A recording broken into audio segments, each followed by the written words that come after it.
कहा कि अगर गंदम नहीं लगा रहे लोग, आपने कहा आप भी शायद ना लगाएं, तो इससे कितना नुकसान हो जा रहा है और क्या वाकई में $1.5 बिलियन की फिर इंपोर्ट करनी पड़ेगी गंदम? 1.5 बिलियन डॉलर हमारा एस्टिमेट है कि अगर पिछली साल की तरह 6% कमी थी सोइंग में, 6% एरिया में कमी आई थी, अगले साल हम ज्यादा नहीं तो हम उसके साथ करें 6% अगर और उन्होंने कम कर दी तो ये फिर उसका जो एस्टिमेट है वो $1.5 बिलियन की इंपोर्ट करनी पड़ेगी।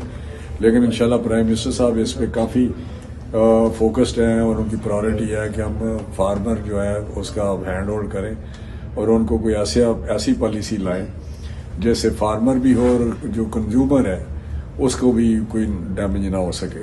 तो सर क्या आप समझते हैं कि इस वक्त की जो सूरत हाल है 50% आपने जैसे कहा कि कम किसान जो है वो गंदम लगाने जा रहे हैं और आप लगाएंगे गंदम? ये सोच पाई जाती है जो फार्मर है कि इस साल अगर हमें प्राइस अच्छी नहीं मिलती तो हम पिछले साल से अपनी कास्ट जो है वो कम कर दें। उसकी परसेंटेज क्या होती है इट डिपेंड्स, लेकिन अगर मुझे पूछे तो मैंने कहा कि ठीक है मैं 50% कम ले आऊंगा। अच्छा सर, IMF से बात करने जा रहे हैं क्योंकि जो फूड आइटम है इसमें बड़ा इशू आ रहा है, हुकूमत का कंट्रोल जी बिल्कुल, फ्लड की वजह से भी, क्योंकि फ्लड से काफी हमें डिवास्टेटिंग एक फ्लड था और बड़ा इम्पैक्ट आया, तो उसका भी हम चीज उनके सामने पेश कर रहे हैं। After all they are also human being, उनको भी पता है कि ये फ्लड का मसला है और हमारा एग्रीकल्चर सेक्टर उससे काफी उसको नुकसान हुआ है। क्रॉप इंदा जो हमारे खड़ी थी वो भी काफी तबाह हुई है, तो नेचुरली उनके पास ये चीजें लेके जा रहे हैं जिससे हमें उम्मीद है कि वो थोड़ी सी हमें स्पॉट प्राइस बाहर रिलैक्सेशन देंगे। सर किस किस चीज के लिए आप IMF से बात करें, किस किस क्रॉप के लिए? देखिए पहले हमने एक दो चीजों पे रिलैक्सेशन ली है, जिस तरह ये जो थी चीनी की इम्पोर्ट उस पर भी हमने उनसे बात की तो उन्होंने कहा ठीक है, क्योंकि हमें कहा थोड़ी शॉर्टेज है।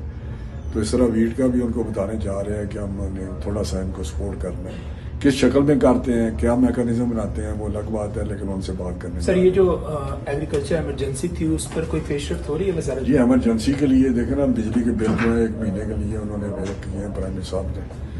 सारे जो डैमेज जो भी इलाका है, चाहे उसमें डोमेस्टिक है, एग्रीकल्चर है, इंडस्ट्री है, जो भी हो वो फ्लड से इफेक्ट हुआ है। तो इसी तरह बाकी प्रोविंशियल गवर्नमेंट्स कर रही हैं, जैसा चीफ मिनिस्टर साहब ने कहा कि हम 20,000 रुपया पर एकड़ देंगे, और इस तरह जिसका मकान पार्टली डैमेज हुआ है उसको कुछ उन्होंने अनाउंस किया है, जिस तरह टोटल तबाह हुआ है उसको शायद 15 लाख की बात कुछ बात पैकेज दिया है।